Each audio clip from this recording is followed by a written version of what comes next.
আসসালামু আলাইকুম প্রিয় দর্শক, আশা করি আপনারা সবাই অনেক ভালো আছেন। রসুই রেসিপিতে আরেকবার স্বাগতম আপনাদের। এই রেসিপিটা এতটাই ঝটপট করা যায় যে শুধুমাত্র ব্যাচেলর কিংবা প্রবাসীদের জন্যই প্রযোজ্য নয়, ফ্যামিলির জন্য প্রযোজ্য। এই রেসিপিটা খুবই স্বাদের রেসিপি। আমরা অনেকেই রান্না করি, তো আমি একটু করে দেখাচ্ছি আপনাদের। আমি যেভাবে রান্না করি সেভাবেই করে দেখাচ্ছি। তো আশা করব রেসিপিটা আপনাদের অনেক ভালো লাগবে। শুরুতে একটা পাতিলে হাফ কেজি আলু নিয়ে নিচ্ছি। আমি এটা নতুন আলু ব্যবহার করছি, আপনারা পুরাতন আলু দিয়েও করতে পারবেন। দিচ্ছি 6টা ডিম,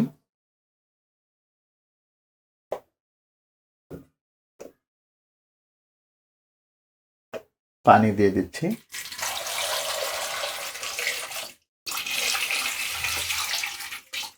আলু এবং ডিমটাকে আমরা সিদ্ধ করে নিব।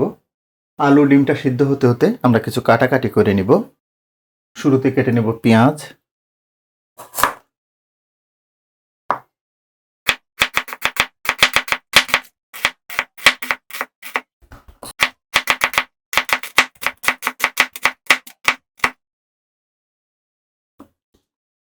আমি 4টা পেঁয়াজ কেটে নিলাম।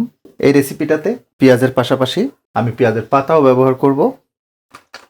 পেঁয়াজের পাতাগুলোও কেটে নিচ্ছি। পেঁয়াজের পাতাগুলোকে হালকা একটু লম্বা করে কেটে নিতে হবে। বলতে পারেন যে পেঁয়াজের পাতা একসাথে ব্যবহার করার কারণ কি?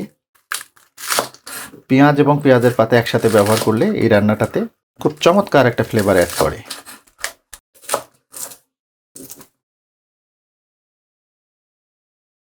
আরেকটা বাটি নিয়েছি, 4টা মরিচ একদম কুচিয়ে নিয়েছি, সেই সাথে 2টো পেঁয়াজও একদম কুচিয়ে নিয়েছি। সামান্য একটু হলুদ দিয়ে দিচ্ছি, হাফ চা চামচ লবণ দিয়ে দিচ্ছি।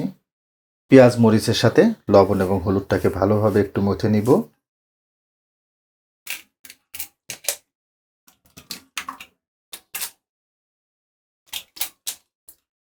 চারটে ডিম নিয়ে নিলাম, ডিমগুলোকে একটু ফেটিয়ে নিব।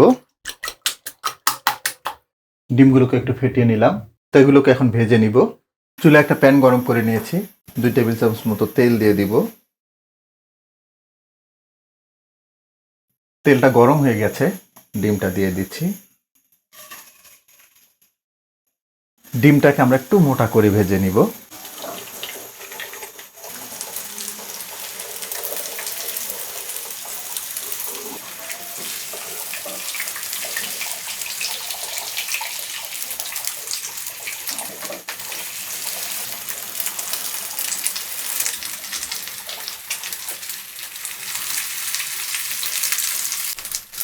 দেখুন ডিমটাকে অনেক মোটা করে ভেজে নিলাম।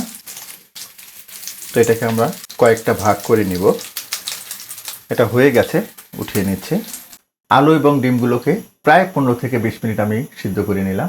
এগুলো সিদ্ধ হয়ে গেছে, এখন নামিয়ে নিচ্ছি। আলু এবং ডিমগুলোকে একটু ছুলে নিতে হবে। আলুগুলোকে সিদ্ধ করার পরে আমি ছুলে নিয়েছি। দেখুন এগুলোকে একটু আধ ভাঙা করে নিতে হবে, তবে একদম ম্যাশ করা যাবে না, জাস্ট এরকম একটু আধ ভাঙা করে নিব। দেখুন আধ ভাঙা করে নিলাম। সিদ্ধ ডিমগুলোকে আমি ছুলে নিয়েছি। তো এগুলোকে একটু ভেজে নিতে হবে। আমি হালকা করে একটু হলুদ এবং লবণ মাখিয়ে নিয়েছি।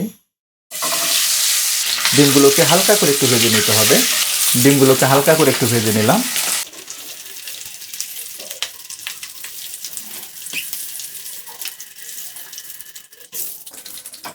চুলে একটা প্যান গরম করে নিয়েছি, 2 টেবিল চামচ মতো সয়াবিন তেল দিয়ে দিলাম। 4টে পেঁয়াজ কুচানো দিয়ে দিচ্ছি। পেঁয়াজগুলোকে হালকা করে আগে একটু ভেজে নিব। পেঁয়াজগুলোকে হালকা করে একটু ভেজে নিলাম। 1 চা চামচ আদা বাটা দিচ্ছি। 1 টেবিল চামচ রসুন বাটা। আদা রসুনের কাঁচা গন্ধটা চলে যাওয়া পর্যন্ত এগুলোকে একটু ভেজে নিলাম। শুরুতেই যে পেঁয়াজের পাতাগুলো কেটে রেখেছিলাম এগুলো দিয়ে দিচ্ছি।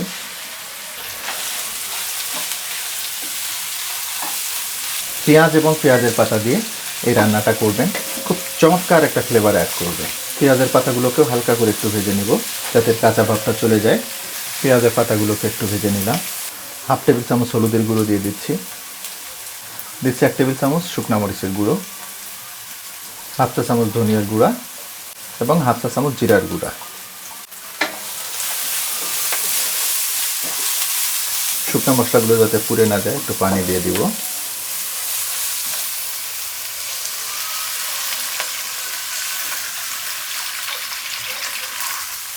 হাফ কাপ মতো পানি দিয়ে দিলাম। দিচ্ছি পরিমাণ মতো লবণ, আমি 1 টেবিল চামচ মতো দিয়ে দিচ্ছি। মশলাগুলোকে খুব ভালোভাবে কষিয়ে নিতে হবে। ঢাকনাটা লাগিয়ে দিচ্ছি। মিডিয়াম হিটে মশলাগুলোকে 3-4 মিনিট মতো কষিয়ে নিব। মিডিয়াম হিটে মশলাগুলোকে 3-4 মিনিট মতো কষিয়ে নিলাম। দেখুন মশলাটা কষানো হয়ে গেছে। আধ ভাঙা করে নিয়ে আলুগুলো দিয়ে দিচ্ছি।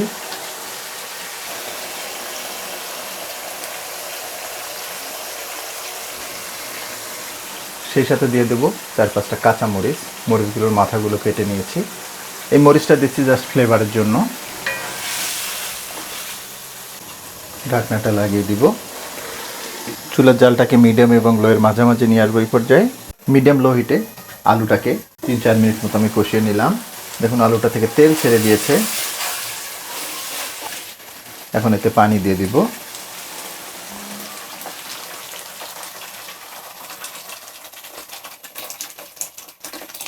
তিন কাপ মতো পানি দিয়ে দিলাম।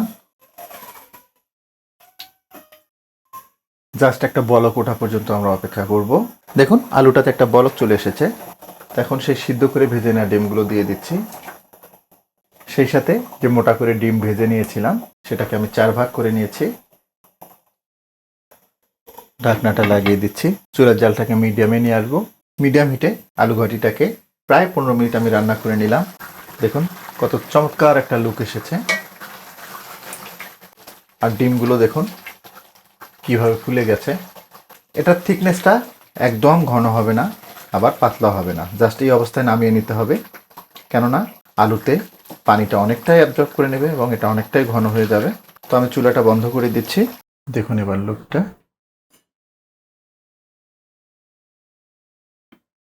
এরকম শর্টকাট রান্না আর হয় না। এইবার দেখুন এর লুকটা, এর কালার, এর টেক্সচার দেখেই বুঝতেছেন এই রান্নাটা কতটা মজার হবে। তো আশা করব ছোট্ট এই রেসিপিটা আপনাদের অনেক ভালো লাগবে। আর ভালো লাগলে কিন্তু আমার সার্থকতা। যদি একটু হলেও ভালো লেগে থাকে তাহলে রিকোয়েস্ট করব লাইক, শেয়ার এবং কমেন্ট করার জন্য। আর আপনি আমার চ্যানেলে নতুন হয়ে থাকলে রিকোয়েস্ট করব আমার চ্যানেলটাকে সাবস্ক্রাইব করার জন্য। তো আজকে এ পর্যন্তই। আবার নতুন কোনো রেসিপি নিয়ে আপনাদের সামনে আসবো। সে পর্যন্ত সবাই অনেক ভালো থাকবেন, সুস্থ থাকবেন, নিরাপদ থাকবেন। আল্লাহ হাফেজ।